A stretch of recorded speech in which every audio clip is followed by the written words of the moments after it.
So guys Vodafone idea से related market में और भी कुछ पॉजिटिव डेवलपमेंट्स बन रही हैं, स्पेशली फंड रेज को लेकर के। एसबीआई ने जो आज से 6 महीने पहले स्टेटमेंट दिया था कि सरकार जब तक एजीआर पर कोई क्लियर फैसला नहीं देती तब तक फंड्स देना वोडाफोन आइडिया लिमिटेड को मुश्किल रहेगा। लेकिन अब सोर्सेज की तरफ से यहाँ पर कमेंट्रीज जो वोडाफोन आइडिया लिमिटेड पर है वो ये है, banks to review Vodafone Idea funding plan after AGR relief. AGR freeze जो यहां पर वोडाफोन आइडिया का हुआ है, जो कि एक तरह का एजीआर पर रिलीफ है वोडाफोन आइडिया लिमिटेड को।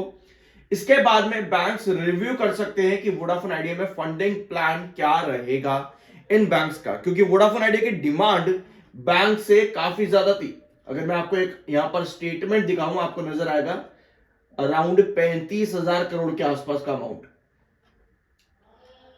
Give me 1 second. ठीक है, सो अगर यहां पर नहीं मिलता तो मैं आपको ओरली बता देता हूं एक बार। लगभग यस, यहां पर VI required ₹35,000 crore according to the plan shared by the company previously. आज से 6 महीने पहले जो वोडाफोन आइडिया ने बैंक्स को अपना प्लान भेजा था फंडिंग के लिए, वहां पर लगभग 35,000 करोड़ की रिक्वायरमेंट थी वोडाफोन आइडिया लिमिटेड को। ऑल्दो उस समय स्टेट बैंक ऑफ इंडिया या पर अदर बैंक्स ने वोडाफोन आइडिया को किसी भी तरह की फंडिंग के लिए मना कर दिया था कि जब तक एजीआर पर कोई रिलीफ सरकार नहीं देती है तब तक एजीआर मिल पाना मुश्किल है। इसके बाद यहां पर स्टेटमेंट्स आते हैं, we need to figure out how much they need now.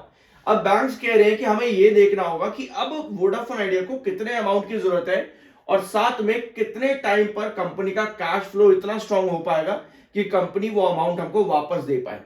Bankers ने यहां पर स्टेटमेंट दिए हैं और साथ में ये भी है, इट्स अ बिग अमाउंट। जो 35,000 करोड़ है ये एक बड़ा अमाउंट है and will have to come from a consortium of lenders for which banks will have to meet and decide. जो भी एसबीआई के साथ में बैंक्स आते हैं इस फंडिंग के लिए, जो कि 35,000 करोड़ की पहले डिमांड थी, अभी क्या डिमांड होगी उसके बारे में कोई अपडेट नहीं है। बट ये स्टेटमेंट सारे अभी के, ये वाले जो स्टेटमेंट्स आप रीड कर रहे हो ये सभी स्टेटमेंट्स आज ही के डेट के हैं। 35,000 करोड़ पहले बताया गया था, अभी क्या है उनसे बातचीत चलनी बाकी है। ठीक है, अब आता है अगले पॉइंट पर। Banks led by State Bank of India will reassess extending fresh funds to Vodafone Idea. Vodafone Idea के लिए फ्रेश फंडिंग के लिए अभी भी बैंक्स को रीअसेस करना है वोडाफोन आइडिया के जो गवर्नमेंट का डिसीजन आया है उस डिसीजन को, यानी कि जो पैकेज मिला गया है वोडाफोन आइडिया को एजीआर पर, उस पैकेज, उस रिलीफ पैकेज को बैंक्स अभी पहले चेक करेंगे, उसको समझेंगे और उसके बाद में ही किसी भी रीपेमेंट या किसी भी पेमेंट की तरफ वोडाफोन आइडिया लिमिटेड में जाएंगे। ऑल्दो जो रीपेमेंट ऑफ एजीआर है वो 16 साल तक एक्सटेंड हो जाता है वोडाफोन आइडिया लिमिटेड के लिए। इसके अलावा और क्या चीजें, banks have been wary of lending to Vodafone Idea because of its huge liabilities. Company के ऊपर बहुत ज्यादा कर्जा, इसी वजह से बैंक्स बार बार सोचते हैं कि कितना, कैसे और क्यों दिया जाए वोडाफोन आइडिया लिमिटेड को आगे जाकर के funds. Our team will reassess in the light of the new development, a senior bank executive।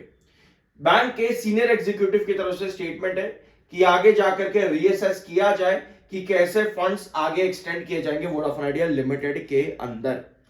और क्या स्टेटमेंट्स हमारे पास में, स्टागर्ड रीपेमेंट्स। अब साथ में ये भी इनका कहना है कि वोडाफोन आइडिया ने अपने जितने भी बैंक्स हैं, ऑलमोस्ट मेजॉरिटी ऑफ बैंक्स का पैसा जो है वो वोडाफोन आइडिया चुका है। Lead lender SBI did not reply to an email seeking comment. जो इनसे जवाब पूछा गया इन सभी स्टेटमेंट्स के ऊपर, एसबीआई से जवाब मांगा कि भाई क्या ये स्टेटमेंट सही है, तो ऑल्दो एसबीआई का अभी तक कोई जवाब यहां पर नहीं आया है। The person said many banks have no exposure to Vodafone Idea. बिल्कुल सही चीज यहां पर, यही भी मैं आपको बता रहा था कि वोडाफोन आइडिया का जो पहले के लोन से अब कोई एक्सपोजर बैंक्स पर नहीं बचा है, जो कि वोडाफोन आइडिया की स्ट्रेंथ थोड़ी अच्छी बनाता है बैंक्स के आगे, स्पेशली इस एजीआर रिलीफ के बाद में। But they remain engaged with the company, the DoT's decision has come as a huge relief to the telco. So ये डिसीजन है वोडाफोन आइडिया लिमिटेड में। अब बैंक्स के जो स्टेटमेंट्स आ रहे हैं वो काफी हद तक बदल चुके हैं जो आज से 6 महीने पहले थे। इसके अलावा वोडाफोन आइडिया क्या करेगा अपने इस डेट रेस को करके, वोडाफोन आइडिया बूस्ट करेगा अपनी ग्रोथ को, क्योंकि कंपनी को केपेक्स प्लान जो 50 से 55,000 करोड़ का है उसको एस्टैब्लिश करना है फाइनेंशियल ईयर 26 के आखिर से पहले तक। Vodafone Idea plans to use part of the proceeds to improve network को भी कंपनी इंप्रूव करेगी और साथ में अपने राइवल्स के साथ कंपटीशन बनाए रखने के लिए भी ये डेट कंपनी के लिए जरूरी होगा। ये स्टेटमेंट वोडाफोन आइडिया लिमिटेड की तरफ से मिला है।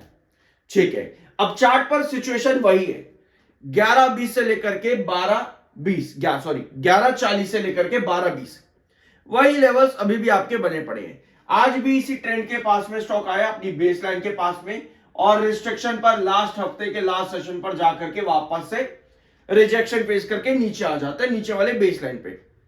एक चीज आपको पता है कि वोडाफोन आइडिया एक अपवर्ड वेजिस पैटर्न पर चला, और कोई भी अपवर्ड वेजिस पैटर्न एक टाइम पर आकर के आपको क्या करता है, साइडवेज पैटर्न पर चले जाता है। उस साइडवेज पैटर्न को ब्रेकआउट करने के लिए आपको रिक्वायरमेंट होती है जो कंपनी की नीड है। कंपनी की नीड है फंडिंग।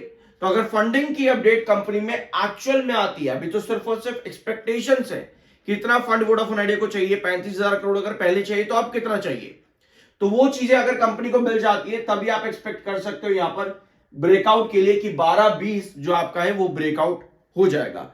अनलेस एंड अनटिल थोड़ा सा कॉशियस रहने की जरूरत रहेगी कि 11:20 के इस लेवल से कहीं ना कहीं नीचे अगर आता है तो नेक्स्ट आपको 10:40 के ट्रेंड देखने को मिलते हैं, और अगर 12:20 क्रॉस करता है तो 13.30। ठीक है, तो ये है कंडीशन इस समय वोडाफोन आइडिया लिमिटेड की। एक न्यूज और है, उसको भी यहां पर डिस्कस कर लेते हैं।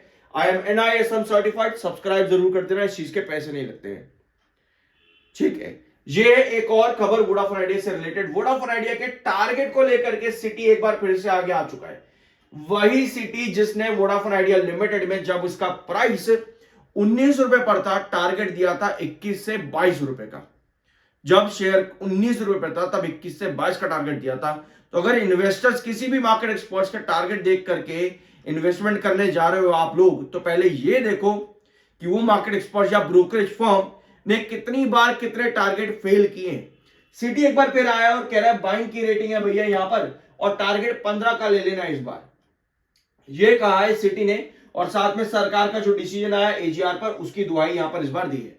सिटी ने कई बार अपने टारगेट बदले हैं, जब 19 पर था तब 21 से 22 कर दिया, जब गिर गया तो थोड़ा सा और अपना टारगेट कट कर दिया, पहले 16 का कर दिया था एक टाइम पर, फिर गिरा जब 10 के नीचे तो 12 कर दिया, जब 6-7 के बीच में चल रहा था तो 10 कर दिया, अब फिर से थोड़ी तेजी बनी तो अब 15 का टारगेट कर दिया है। तो इस तरह से थोड़ा सा अलर्ट रहा करो जब भी मार्केट एक्सपर्ट्स या ब्रोकरेज फर्म्स की तरफ से आपको इतने टारगेट बदलते देखने को मिलते हैं, थोड़ा सा देखा करो कि कहानी क्या चल रही है। ऑल्दो कंपनी को रिक्वायरमेंट अभी AGR के बाद तो फंडिंग की है।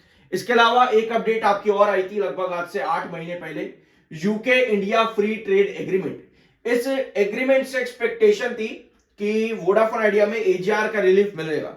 ठीक है, अब AGR का रिलीफ तो मिल चुका है, और जब ये स्टेटमेंट आपके पास पहले आया था ना, जब इस एग्रीमेंट पर बातचीत शुरू हुई थी पहली बार 8 महीने पहले, तब वोडाफोन आइडिया में एक्सपेक्टेशन भी काफी ज्यादा बढ़ चुकी थी AGR को लेकर के। तो अब AGR का तो रिलीफ मिल चुका है, अब क्या वोडाफोन PLC जो आपकी है, क्या वहां से हमें कुछ फंडिंग आती देखने को मिल सकती है, ये भी काफी ज्यादा इंपॉर्टेंट रहेगा वोडाफोन आइडिया लिमिटेड के लिए।